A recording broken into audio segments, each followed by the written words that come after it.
നടൻ സന്തോഷ് കീഴാറ്റൂരിന്റെ മകനെയും സുഹൃത്തുക്കളെയും ആക്രമിച്ചുവെന്ന് പരാതി. കണ്ണൂർ തൃച്ചംബരത്ത് ഇന്നലെ രാത്രിയാണ് സംഭവം. 4-അംഗ സംഘം ആക്രമിച്ചുവെന്നാണ് പരാതി. പിന്നിൽ BJP പ്രവർത്തകരാണെന്ന് മർദ്ദനമേറ്റ യദു സായന്ത് ആരോപിച്ചു. ഇന്നലെ വൈകിട്ടാണ് നടൻ സന്തോഷ് കീഴാറ്റൂരിന്റെ മകനും +2 വിദ്യാർത്ഥിയുമായ യദു സായന്തിനെയും സുഹൃത്തുക്കളെയും തൃച്ചംബരത്ത് വെച്ച് ഒരു സംഘം മർദ്ദിച്ചത്. സുഹൃത്തിന്റെ പിറന്നാൾ ആഘോഷം കഴിഞ്ഞ് മടങ്ങും വഴിയാണ് ഒരു സംഘം അകാരണമായി ഇവരെ മർദ്ദിക്കുന്നത്. യദു നമുക്കൊപ്പം ചേരുന്നുണ്ട്. യദു, എന്ത് സംഭവിച്ചത്? നമ്മൾ ഇന്നലെ എൻ്റെ ഫ്രണ്ടിന്റെ വീട്ടിൽ പോയത് ബർത്ത്ഡേ പാർട്ടിക്ക്. കളിപ്പറമ്പ് കോടതിയുടെ പിൻവശത്താണ് എൻ്റെ വീട്. അതിൻ്റെ താഴെയാണ് നമ്മളെല്ലാവരും പഠിച്ച ചിന്മയ സ്കൂൾ. ബർത്ത്ഡേ പാർട്ടി കഴിഞ്ഞ് നമ്മൾ ഭക്ഷണം കഴിച്ചിറങ്ങിയപ്പോൾ ഒരാളെ ഫ്രണ്ടിന്റെ ബൈക്കിൽ പെട്രോൾ ചെയ്യുന്നതുകൊണ്ട് അവർ രണ്ടാൾ പെട്രോൾ അടിക്കാൻ പോയി. ബാക്കി നമ്മൾ 4 സ്കൂളിന്റെ മുമ്പിൽ ഇരുന്നു. അപ്പോൾ അവിടെ ഇരുന്നിട്ട് നമ്മളിങ്ങനെ സംസാരിച്ചുകൊണ്ടിരിക്കുമ്പോൾ ഒരാളിങ്ങനെ കല്ലടിച്ച് ജസ്റ്റ് ഇങ്ങനെ കൈനെ കൊണ്ട് തട്ടി കളിക്കുമ്പോൾ ഒന്ന് ജസ്റ്റ് ഒന്ന് എറിഞ്ഞാൽ ഇതൊരു ബോർഡിന് കൊണ്ടുവന്ന് പറഞ്ഞു. അപ്പം കുറച്ച് കഴിയുമ്പോൾ തന്നെ അടുത്തുള്ള ഒരു BJP വന്നിട്ട് കുറച്ചാൾ ആ ഭാഗത്ത് നിന്നാണ് വന്നത്. അവിടുന്ന് ഒരു 2 പേര് വന്നിട്ട് ഒന്നും ചോദിക്കാണ്ട് തന്നെ എന്തിനാ ബോർഡിന് കല്ലെറിഞ്ഞതെന്ന് വെച്ചിട്ട് അവർ നമ്മളെ മർദ്ദിക്കാൻ തുടങ്ങി. അപ്പം നമ്മളെ കൊണ്ടാവുന്ന രീതിയിൽ നമ്മൾ പ്രതികരിച്ച് നിന്ന് എന്നിട്ട് പെട്ടെന്ന് തന്നെ 2 ആൾക്കാർ വേറൊരു ബൈക്കിലാണ്.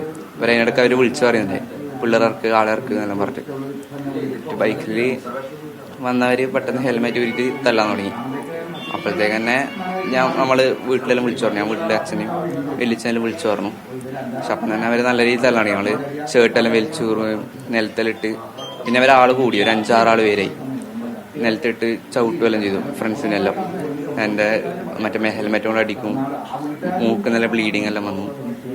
അങ്ങനെ പിന്നെ കുറച്ച് ആൾ കൂടിയാലും നമ്മളെല്ലാവരും 4 ആളും ഫ്രണ്ട്സെല്ലാം ഓരോ ഭാഗത്തേക്ക് ചെതറിപ്പോയി. യദുവിനെ തിരിച്ചറിഞ്ഞിട്ടാണോ അവർ മർദ്ദിച്ചത്?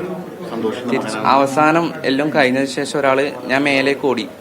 അപ്പോൾ ഒരാൾ വന്നിട്ട് ഇങ്ങനെ പറയുന്നത് സന്തോഷന്റെ മകനായല്ലേ ഇതിൽ കളിക്കണ്ട, നമ്മളെ ഏരിയ ആണ്, ആ രീതിയിൽ സംസാരിക്കണ്ടേ. പക്ഷെ എനിക്ക് വ്യക്തിപരമായിട്ട് അറിയുകയും ചെയ്യില്ല, എന്നെ അറിയുന്നില്ല കാര്യം എനിക്കറിയില്ല. സന്തോഷ് കീഴാറ്റൂർ കൂടി നമുക്കൊപ്പം ചേരുന്നുണ്ട്. ഒരു നിമിഷം, എന്താണ് ഇത് സംഭവിച്ചത്? അല്ല, രാത്രി ഞാൻ ഇന്നലെ ചെറിയൊരു പനിയിലും പിടിച്ച് വീട്ടിൽ കിടപ്പിലായിരുന്നു. ഒരു 10:30 ഇവൻ്റെ ഒരു ഫോൺ വിളി വരുന്നത്.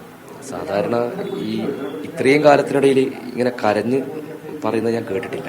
ഇങ്ങനെ എന്നെ അടിച്ചു, എന്നെ മാത്രമല്ല നിവേദിനിയും അർജുനെയും ഒക്കെ അടിച്ചുകൊണ്ടിരിക്കുകയാണ്, എത്രയും പെട്ടെന്ന് ഇവിടെ വരുമെന്ന് പറഞ്ഞു. ഉടൻ തന്നെ ഞാനും ഏട്ടനും കാറെടുത്ത് തൃച്ചംബരം ഈ പറയുന്ന ചിന്മയ മിഷൻ സ്കൂളിൻ്റെ മുമ്പിൽ എത്തുമ്പോൾ കാണുന്ന വെച്ചാൽ ഒരു വലിയൊരു ആൾക്കൂട്ടം നിൽക്കുകയാണ്. ഇതെന്താ സംഭവം എന്ന് നമുക്കൊരു മനസ്സിലാവുന്നില്ല. അപ്പം ഞങ്ങളവിടെ ഇറങ്ങുമ്പോൾ തന്നെ 1-2 പേരൊന്ന് എന്നെയും തടഞ്ഞു. പിന്നെ നിങ്ങൾ കാര്യം അറിയാതെ ഇടപെടാൻ പറഞ്ഞു. അവന് കാര്യം അറിയാതെ കുട്ടികളെ കാണിക്കുന്നു, ഇവരെ കാണുന്നില്ല, ഇവരെവിടെയാണെന്ന്. അപ്പം ഇവർ പറയുന്നത് ഒരു ഫ്ലെക്സിന് കല്ലെറിഞ്ഞു. അവൻ ഏത് ഫ്ലെക്സ് അത് അവർ പറയട്ടെ. ഞാൻ അവിടുന്ന് ചെന്ന് കുറച്ച് അങ്ങോട്ട് മുകളിലേക്ക് നടന്ന് ചെല്ലണം ആ കൂട്ടുകാരൻ്റെ വീട്ടിലേക്ക്. അവിടെ എത്തുമ്പോൾ കാണുന്ന കാഴ്ച വെച്ചാൽ മോന് ഷർട്ടൊന്നുമില്ല, മൂക്കിന്ന് ഇങ്ങനെ ചോര വരികയാണ്, അടിച്ചവിടെ നല്ല പാട്, മറ്റേ കുട്ടികളൊക്കെ നിൽക്കുകയാണ്. അപ്പോൾ നാട്ടുകാരൊന്നും ഇടപെടുന്നില്ല.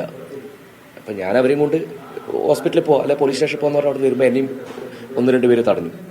ഫ്ലക്സിന് കല്ലെറിഞ്ഞു എന്നാണ് പറയുന്നത്. ആര് ഫ്ലക്സിന് കല്ലെറിഞ്ഞു? അഥവാ ഇനിയിപ്പോൾ ഇവരെ കൂട്ടത്തിലുള്ള അവർ തന്നെ പറയുന്നുണ്ട് എന്തോ അങ്ങോട്ടും ഇങ്ങോട്ടും ചെറിയ കല്ലെറിഞ്ഞ് കളിക്കുമ്പോൾ ഹൗസ് സ്കൂളിൻ്റെ ചെറിയൊരു ഫ്ലക്സ് ബോർഡ് വെച്ചിരുന്നു, അതിനൊരു ചെറിയ കല്ല് കൊണ്ടുവന്നാണ് ഇവർ പറയുന്നത്. അത് ഇവരാണോ? അതിനാണോ ഈ 17 വയസ്സുള്ള ഈ കുട്ടികളെ നേരിട്ട് കണ്ടവർ പറയുന്ന കാഴ്ച എന്ന് പറഞ്ഞാൽ ഭീകരമാണ്. അതായത് ഹെൽമെറ്റ് കൊണ്ടും ഇരുമ്പ് വടിയും ഈ 4 കുട്ടികൾ അടിക്കാൻ 8 പേര് വരികയാണ്. അത് മുതിർന്ന ആൾക്കാർ, ഒരു അത്യാവശ്യം ഒരു 50-55 വയസ്സുള്ള ഒരാളാണ് പ്രധാന പ്രതി. കണ്ടാൽ തിരിച്ചറിയാൻ സാധിക്കും. പുള്ളിയാണ് ഇതിന് നേതൃത്വം കൊടുക്കുന്നത്. പിന്നെ ആദ്യം വന്ന് അടിക്കുന്നത് എൻ്റെ മോനെയാണ്. പറയാതെ അടി. നടൻ സന്തോഷ് കീഴാറ്റൂരിന്റെ മകനും സുഹൃത്തുക്കൾക്കുമാണ് തൃച്ചംബരത്ത് മർദ്ദനമേറ്റത്.